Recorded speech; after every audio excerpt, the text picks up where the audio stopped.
এটা কোনোভাবেই বিশ্বাস করার মতো নয়, একটা বিশ্বাসযোগ্য হয়ে উঠছে না। আমরা আমরা তাহলে সাধারণ মানুষের নিরাপত্তা কোথায়?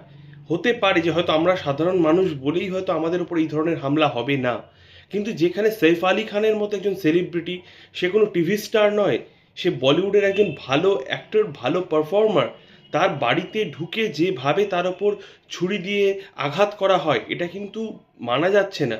শোনা যাচ্ছে যে তাকে 6 বার ছুরির আঘাত করা হয়, এবং ভোর রাতে যেভাবে তার উপর আঘাত আসে সেটা কিন্তু খুবই আনপ্রেডিক্টেবল, এবং ছুরির আঘাতে তার সিএসএফ অর্থাৎ সেরিব্রোস্পাইনাল ফ্লুইডও বেরিয়ে যেতে দেখা যায়।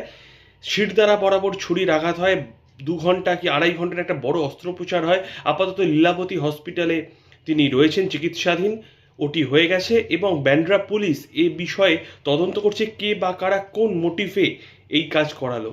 হরিবল হরিবল, ধিক্কার জানাই এই ধরনের ভয়ঙ্কর কুৎসিত ঘটনাকে।